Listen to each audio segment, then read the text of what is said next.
Thank you, everybody, for joining us today. We are honored to be sitting down with Anthony Iorio. Anthony is a co-founder of Ethereum, the world's second largest cryptocurrency, which currently has a market cap of about 200 billion. Anthony is the CEO and founder of Decentral, and its flagship product, Jax, is a digital asset wallet downloaded by millions.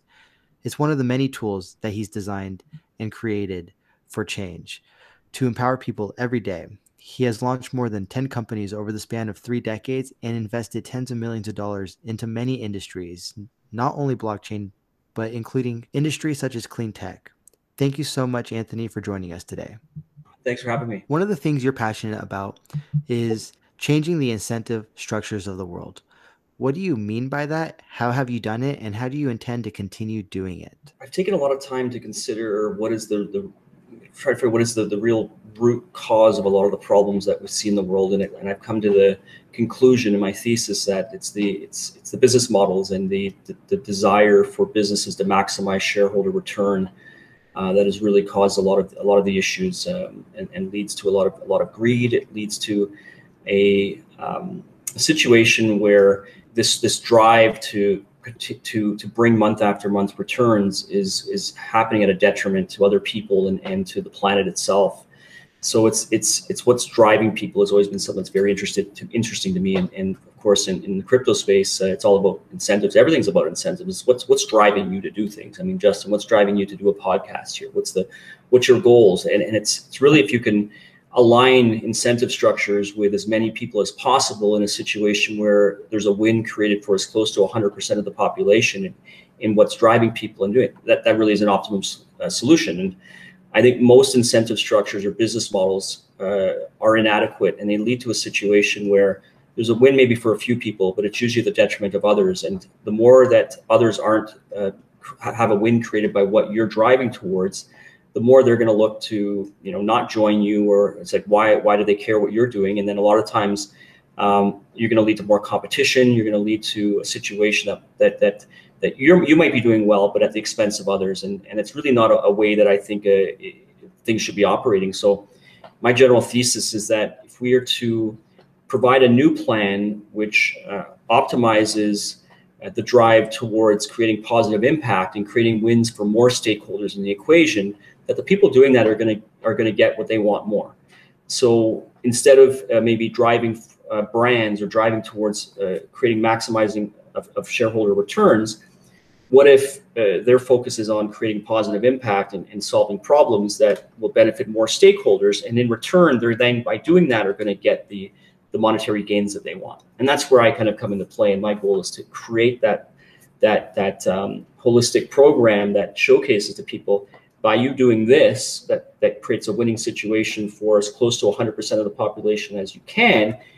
You will in turn get more of what you're looking for. Not if you're providing a situation that's only appeasing 20% or 30% or only yourself, you're disregarding a lot of other people. And it comes down to having problem-solving capabilities to figure out and think about outside of the box on how you're going to create that change. And that's where I feel I come in, is I'm good at solving problems, and I'm good at looking at it in a way that I bring principles to the mix, and I use tools and processes that I've been able to accumulate over the decades to be able to identify a problem and then be able to work it through my formulas that I've developed in order to come up with a situation that adds more stakeholders to the mix and then provides a winning situation for as many stakeholders as possible. So that's really where my drive is, and is to I'm in the blockchain space. I have a company that builds technology that builds wallets and interfaces for people, but it's not really my full passion. And where I want to take things in is using my problem-solving capabilities and my principles and tools and processes to change the incentive structures of the world and provide alternate solutions that are going to lead to winning situations for the world. What are some of the formulas that you've developed towards the goal of changing the incentive structures? I come from a family of problem solvers. My dad was an inventor. It was instilled in me very early on that the questioning of why for everything. And like my father, like myself, things drive me nuts when they don't make sense.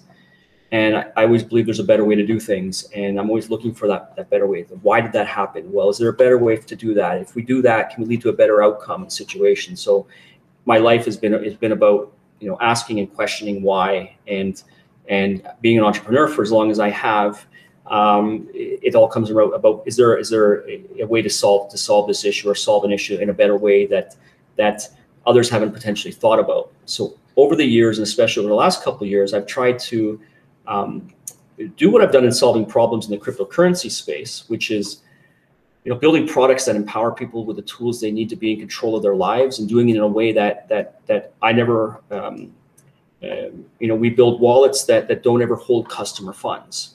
Because in the crypto space, it's all about being in control of your own stuff. It's not relying on someone else to be your bank or to it. So we had to develop products that aligned with my principles of, well, we want to design products that the user is in full control of their keys, and we're not taking custodianship of something. And I try to avoid regulatory issues as much as possible. So by putting the user in control, we're also not having to take custodianship, and we don't need to be registered as a custodian. And that helps solve problems as well by doing that too. So over the years, trying to do things differently, it's more challenging because things have been done usually a way that's just the way things have always been, and that's the way that people see it. But I always try to say, is there a better way? Is there a way of thinking outside of the box that's going to create a better outcome? So that's how I build my technology tools and products that service millions of people around the world with our products in the crypto space. But over the last couple of years, it was more about, how do I take what I've got and how do I put it into a general problem-solving formula, to be able to take this formula and have different processes, all based around my principles, and using this accumulation of tools over the years and life lessons to develop a new type of problem-solving formula.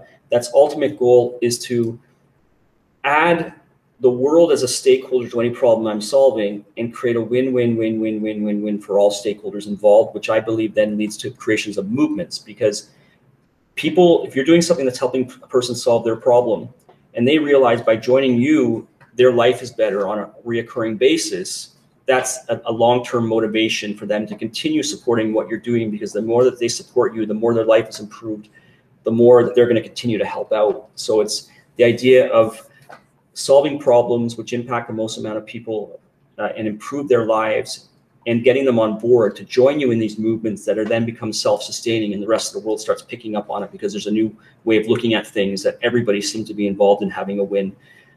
So I've kind of put it down into a package, into something I call perfect formula, which is the objective is to get as close to 100%, no matter what it is you're involved in, whether it's a business or whether it's a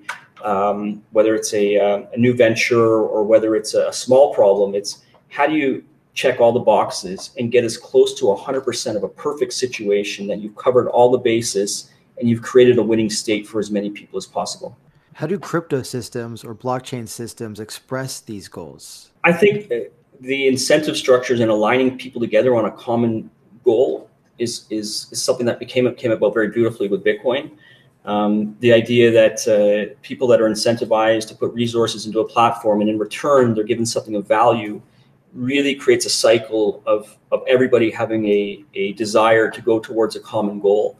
So incentive structures in crypto and in blockchain is very prevalent. And if you don't align incentives, you end up having systems that don't operate very well, and people are misaligned. And it's all about creating harmony and bringing people together and having people along the same goal. So I've learned a lot of how Bitcoin and with Ethereum and other structures create a holistic play for people to be along the same lines and same movements to do better. Now, what I'd like to see more is people working together and platforms working together, rather than a lot of the tribal mentalities that we see. And it's more about, we want ours to be number one.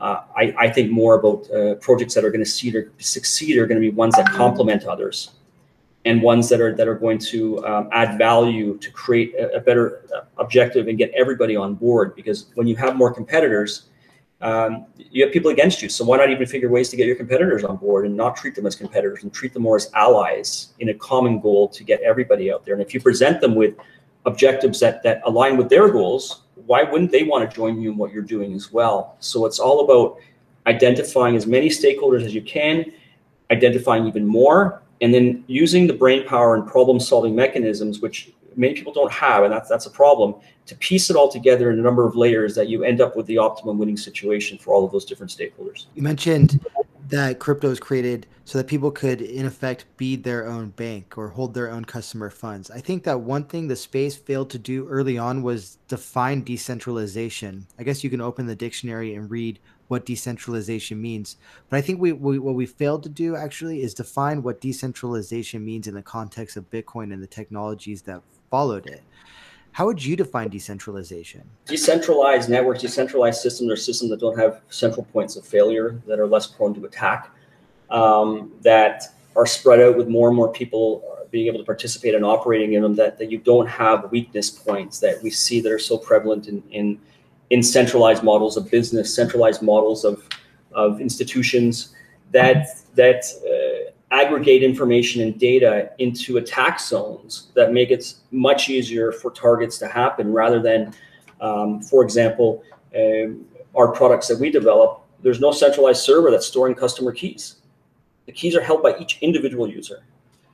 If something's going to get attacked, it's going to be an individual's phone. And if that happens, there's no everybody that's getting compromised. So I've developed and used the same model that we have for decentralization with crypto and with Bitcoin is we designed our products like that because I don't want a server that I'm responsible for protecting. I'd rather have a system that you're in control. You're responsible for protecting your own thing. And if something does happen, it's not an aggregated exposure that's going to be happening and attacked. So that's an example of what decentralization is, and the way that we've operated is that it reduced our risks, reduced my exposure because I don't like to be holding people's stuff. That's one of my principles. I don't take customer funds or don't have access to customer funds. You do, only you do. You should be in control of your identity, your communications, and your money, not me. So I built models in the way that we operate to do that. And it aligns with the way that crypto is, and it aligns with the way that Bitcoin is empowers people to be in control of their digital assets, their digital life, their identity, all their communications. You know, we built products that don't require user information, recognizing a long time ago that people should be in control of their own information. And you don't even need an email address to sign up with our products because I don't want your information. Why do I want to store that somewhere that then can be attacked? Well, generally someone would say because that's how you make money, you sell people's information. I said, well, that's really a horrible way to be making money or a business model. So let's think better than that. And that's how we've operated. We don't do that. We don't have advertising because advertising even leads to you end up doing things that are leading your customers down a certain path because you're trying to appease advertisers, and that to me is not a good model. So we don't do that as well. So we've thought outside of the box on how do we actually, survive as a country. We do things by working with partnerships, and when our partners do well, we do well. So we don't have your typical models that we're seeing being questioned for years now with things that you're seeing with Facebook and Google and these models of collecting information and selling it, which eventually is centralized and can get exposed. And we've seen that happen with Cambridge Analytica. We've seen the ideas that you have advertisers that want a certain objective, and without even knowing, people are being directed down a path to do something, and they're not sophisticated enough to understand that they're being led subliminally to do this stuff. And I think that's a really big problem. And I think these technology and these business models need to be better. We need to build more humane technology. There's an organization called the Center for Humane Technology. And it's all about how do we build better technology that's going to improve relationships and create better value for individuals rather than creating more wealth for the attention economy and for advertisers by getting people staring at screens. And as a technologist, it could sound a little contrary that I build technology, but I want to build technology that improves people's lives and improves their relationships with people, not is doing things to appease advertisers in a way that those people are being utilized and used. So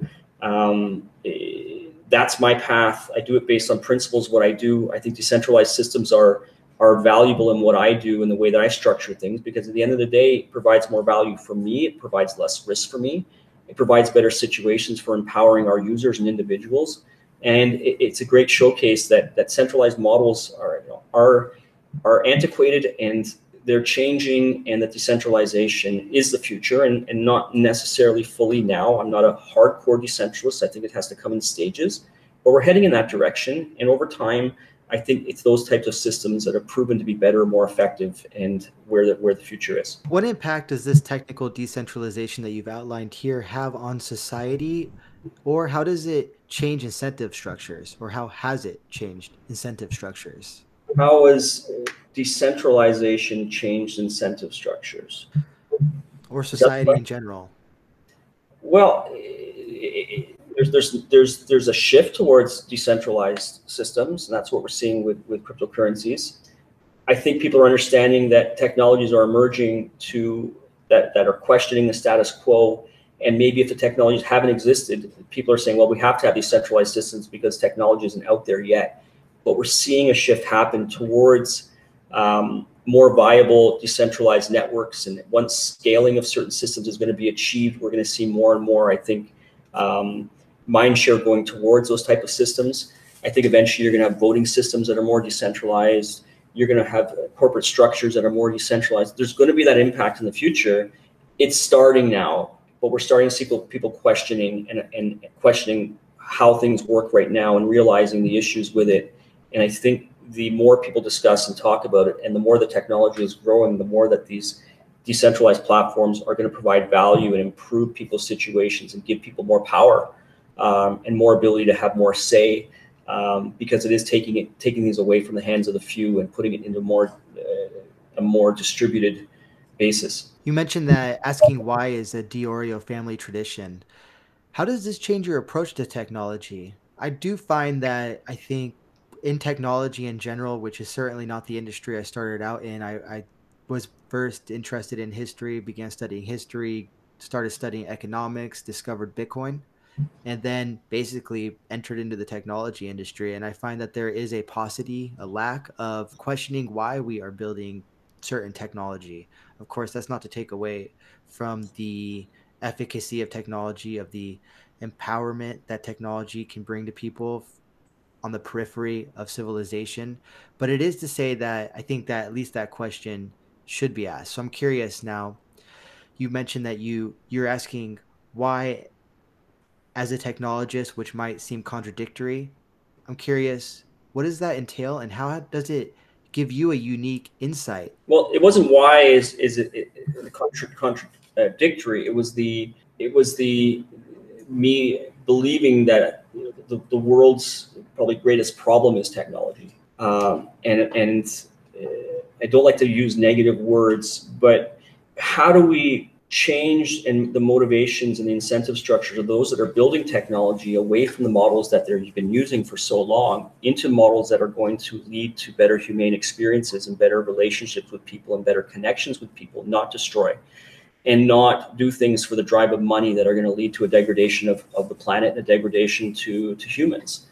So that's where it's a contradictory is I'm fearful of technology. I use that word, not usually lightly, fearful, but it's I believe the onus is on entrepreneurs and people to figure out better models and better ways to do things that are going to align incentive structures with people and planets and business objectives and goals.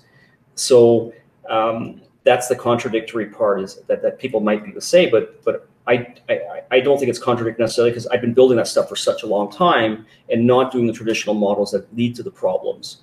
So I think it's up to the entrepreneurs and people like myself to provide new alternatives and options that are going to help more and more people. So on the technology side, can you repeat the actual? We were talking about the contradictory thing, but what was the actual question? Your constant questioning. How does this give you a unique perspective in comparison to many of your entrepreneurial colleagues?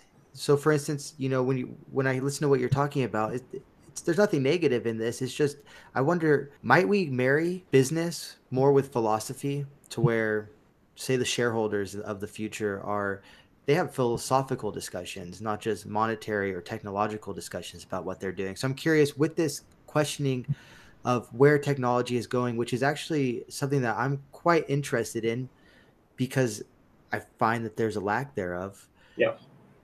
How does it inform you differently than a lot of those with whom you've come across over the years? I think principle based actions is something that I take is very important. I don't want to do things if they're not going to want to be done to me.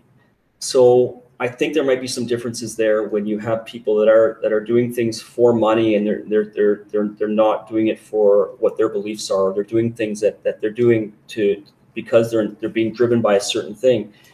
For me, I realized a while ago that my goal is, and the what that I do is to be of service to people. I think if you're driven towards helping people and you're driven towards doing good for other people, to me, that's happiness, and that's where I can feel much joy with doing that. And then I use my problem-solving formulas in order to carry out my being of service to people to the extent that I can.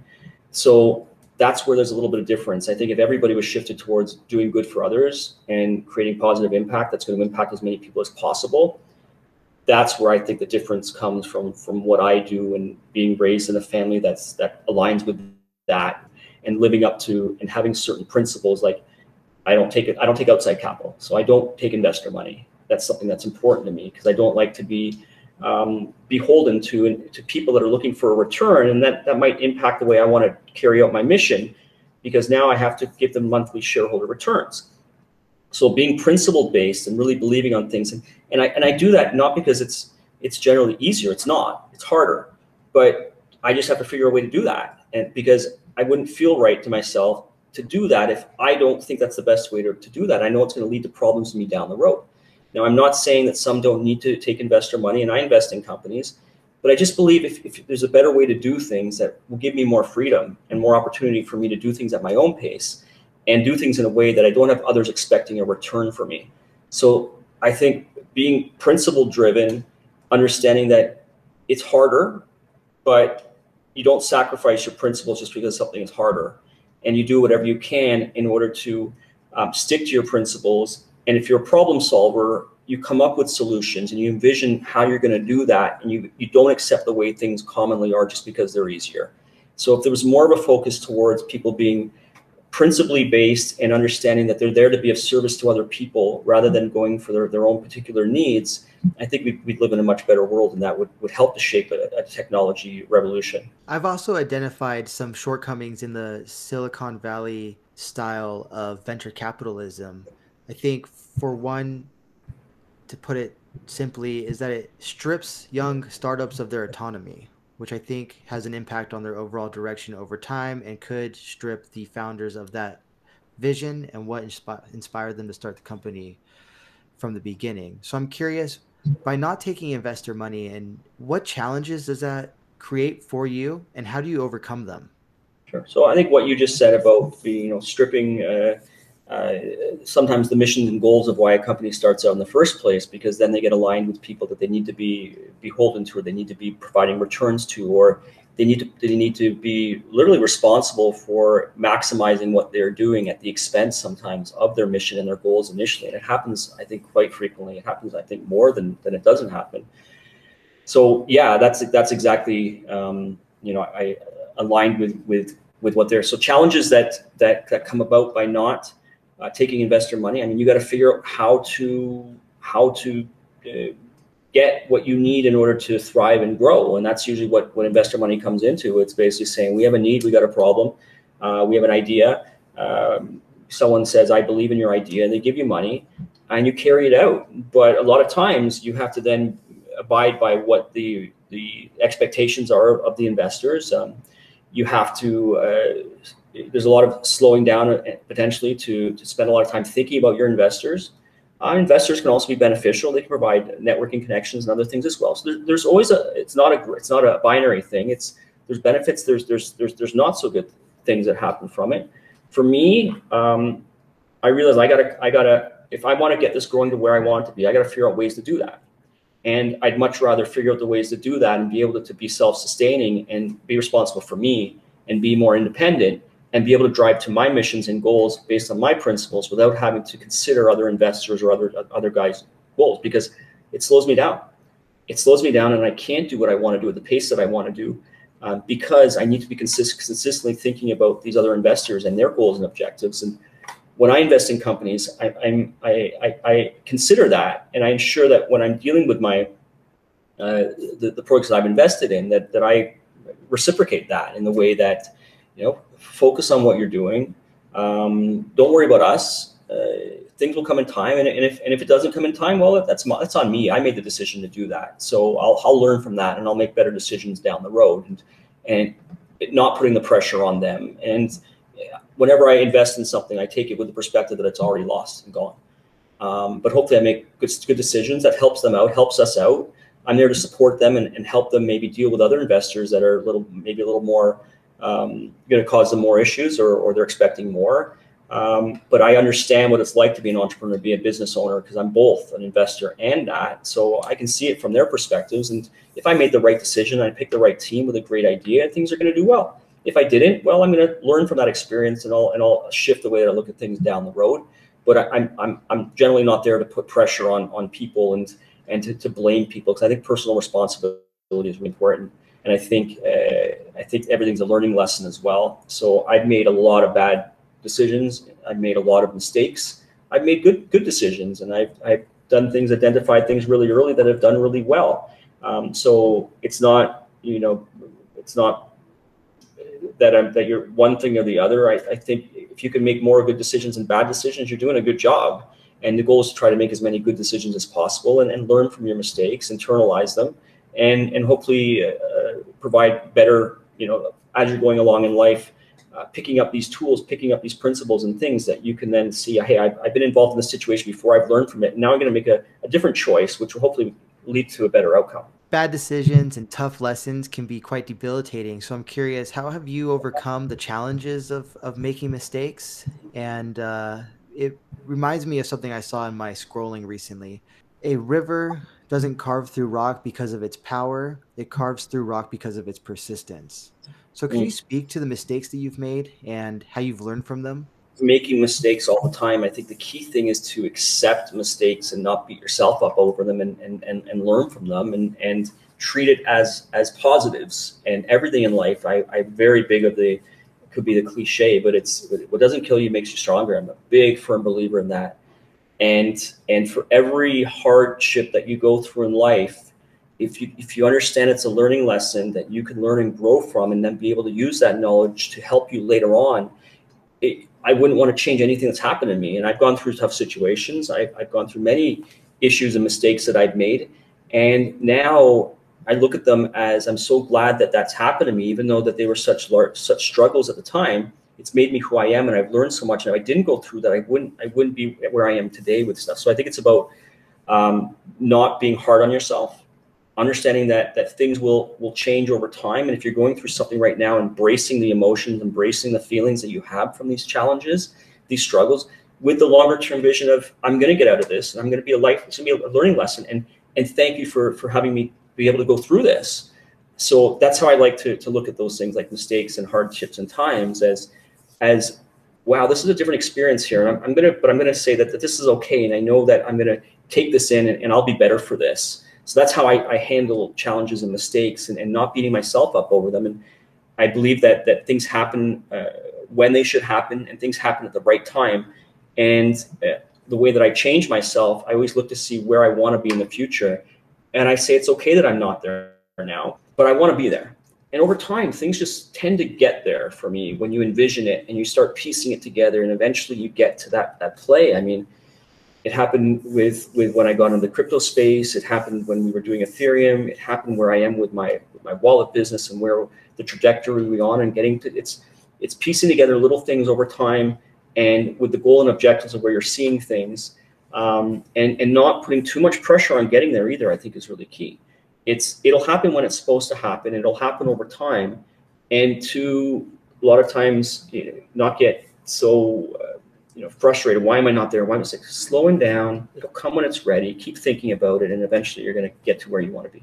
When I think about the mistakes I've made and the paths that those have led me down, I think that I probably only became a more well-rounded person because of them. And that there's value to that beyond just financial gain. Do you have aspirations beyond crypto, Anthony?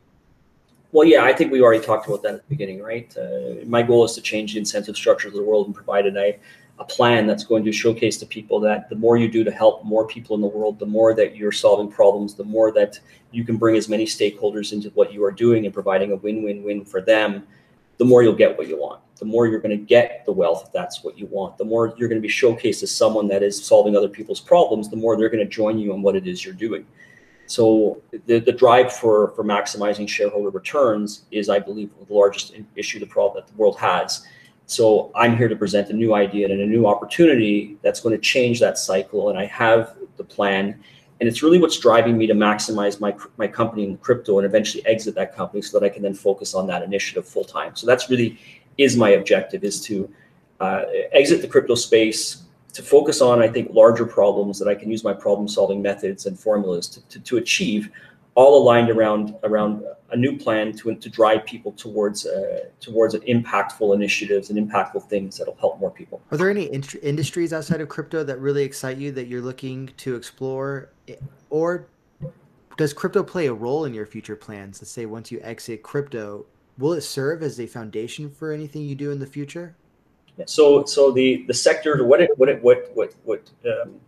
excites me is problem solving and looking at larger global initiatives that I believe that I can come in and actually help using my models and my things. So it's not one particular industry. I believe I can take my models and I can utilize it in many different sectors and create change.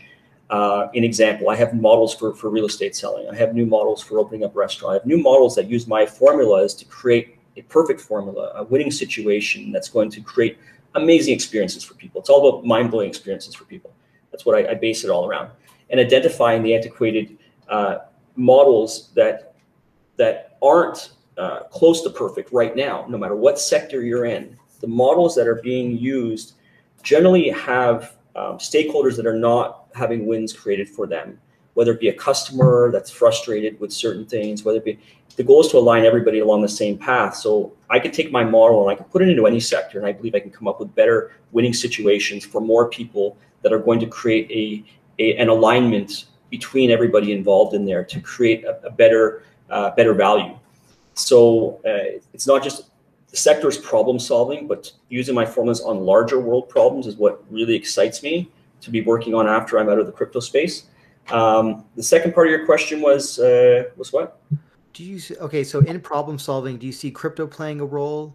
That's right. Yeah. So I like to say that crypto is a small part of my life, and to just be focused on crypto, I think I can do better than that and beyond that. So crypto could play a role in what I do in the future, but I don't generally look to solve problems based on, let's just use crypto to do that. It's what's the problem, what's available in order to try and solve that problem, and crypto may be a piece of that if it makes sense. So it's a small part of my arsenal, I believe, that's going to help me with the things I want to do in the future, but it doesn't necessarily have to be there for that.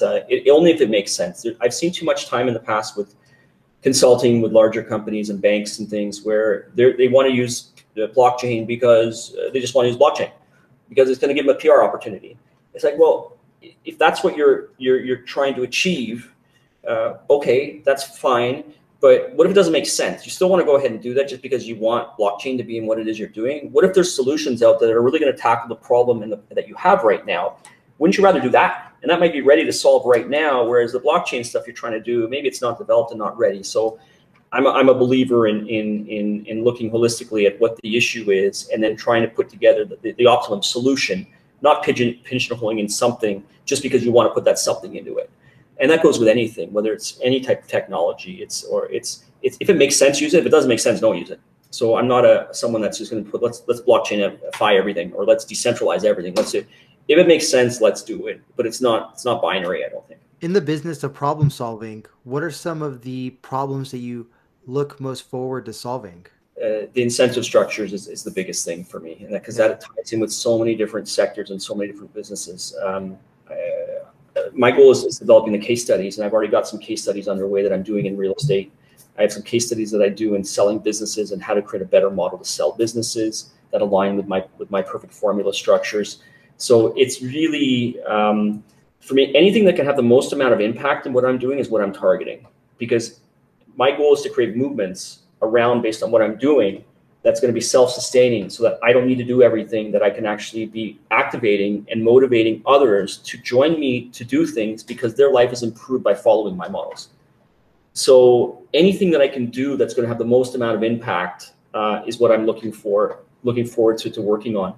But I'm also strategically not focusing too much on that as I'm focused on scaling my company, selling my company, because I also do things when the timing is right. So to think too far ahead with that type of stuff is something that I try to I hold myself back with, because my direction and focus needs to be on my company right now. It needs to be on maximizing the value of the company, and then being able to sell in order to maximize the assets and the capital that I'm going to need in order to do the bigger things that I want to do, so that I don't need investors and I don't need other people on board in terms of financing things. So everything driving me is to maximize my company value, to sell it, to take that capital to solve the larger world problems that I want to. What are some of the biggest problems you're facing today in crypto or in operating of a business? I've learned a lot over the past that things that I don't like doing, such as I've really shrunk, brought my team down. We're a super small team of 5 people. Used to be 60. It's much harder to manage a larger team, and I've gone much more to automation and how I can do things to maximize scale, but reduce the amount of needs that I have to be dealing with larger amounts of people. So much more automation service, much more outsourcing of technology solutions that help us to scale while maximizing scale, but reducing costs and reducing inefficiencies. So that's something that it's not a struggle. I'm really enjoying adding automation services and things to our technical support, automations and services to our analytics, all these things that we can do that are going to enable us to scale, but not have higher costs and not have to be hiring a lot more people in order to handle things. In terms of challenges, I don't know, things are rolling right now. Things are good. We're profitable as a company. We haven't even started user acquisition mode yet. So we've got a good basis with what we've already done. We're doing many thousands of new users a day right now. There's tens of thousands that are opening our product on a daily basis. And we don't spend a dime to acquire them right now. And we're shifting towards user acquisition and scale mode. So I'm excited. I don't see anything that's a problem right now that I'm concerned about. And things are being pieced together, and I'm doing it at the pace that makes sense for me. I'm staying balanced. I'm staying in harmony with life and work. I'm getting the sleep I need. I'm getting the me time to focus on ensuring that I'm mentally staying sound, that I'm not getting overwhelmed with things. Trying as much as I can to keep a slow pace, and I tell myself to breathe and slow down, and that's very helpful in what I'm doing, because if you get out of harmony, and there's a tendency to get absorbed and sucked into what it is you're doing, where you start reducing the things that keep you in balance, whether it be sleep, or whether it be not eating properly, or whether it be not getting the exercise you need, or not getting the time where you can have that, where you're not being bombarded with other information and things that are going on. That's really important to me, and I do that. And when I find myself slipping, I identify it, and I do the things that are going to enable me to maintain the harmony and balance that I need. I'm up at 3 o'clock every morning. I go to bed 8 or 9. I get my good 6 hours in. I then have from 3 to 5 to 8 o'clock in the morning for me. And I do work then. I can make sure that I've kept up on my emails, but I have a lot of time that I can, the word is putter around, and I can just, I like taking care of my place. I like cleaning. I like spending time that's, listening and relaxing to music. It's important to have those things, because they need to counteract the busyness that I face between 8 o'clock and 4 or 5 o'clock. And then when that's done, I'm done. I'm done for a few hours. I love cooking. I spend a few hours just chilling and letting my mind relax, because my mind is very, very active. And I need to have those balancing times in order to do what I'm doing. So I'm not really concerned about too much right now. Of course, ensuring security of our product is always a high priority. Not having centralized systems where keys are stored and things are managed makes that easier, because we're not protecting servers and things really that you would normally have to.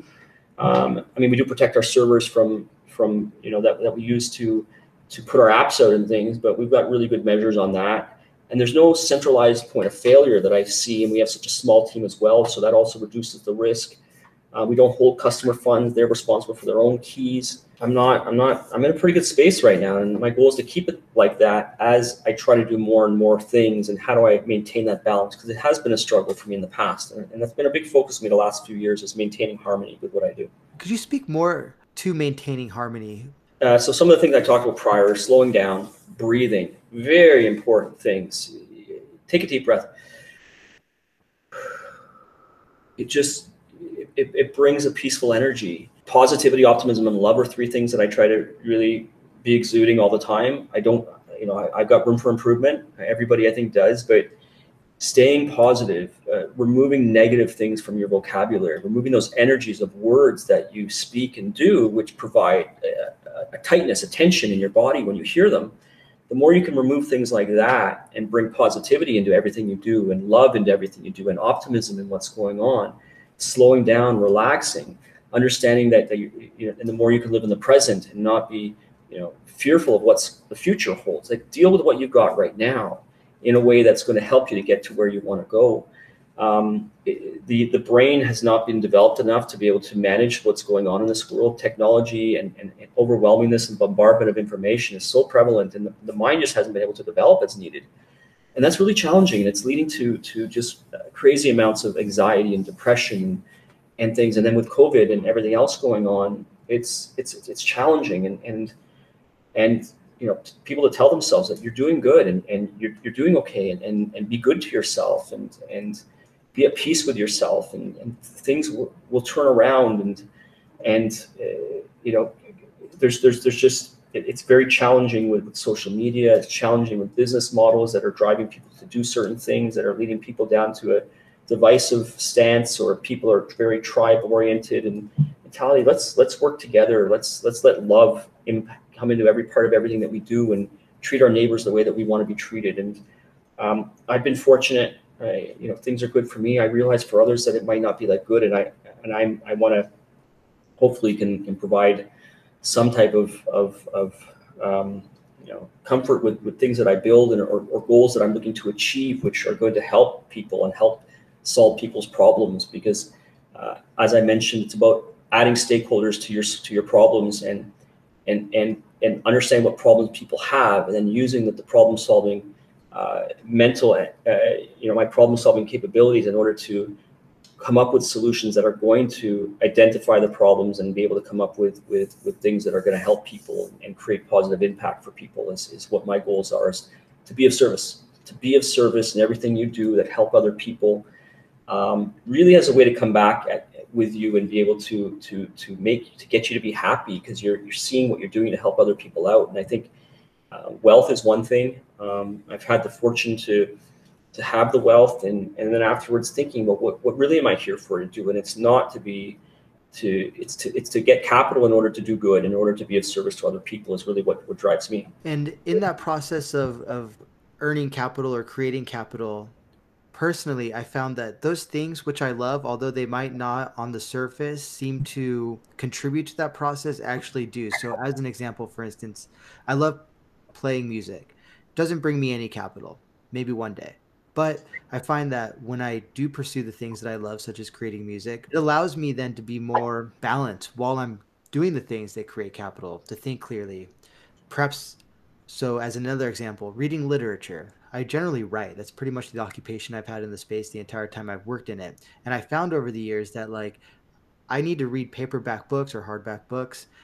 I need to step away from the internet in order to refill that wellspring of inspiration, so that when I do write, that I'm building upon a history of mankind and writing, as opposed to just constantly putting stuff out there, taking in what's on, say, social media. And I think generally having my creativity bogged down in noise, quite frankly, which is something that when I sit down and read a book, a classic book, for instance, isn't there. It's an element that's not there. It's art. Reading allows me to create content that allows me to build capital, which hopefully I can use towards good. And balance and harmony is incredibly important. I think that we come from we live in an age where careerism was a lot of what we were we grew up around careerism a lot, whether that be our parents, just the age in which they grew up. And I think that we discounted the extent to which our passions and the things we love, the arts and culture, can inform that process of creating capital, and really contribute to it. I'm curious, so what can people expect with Jax now or in the future?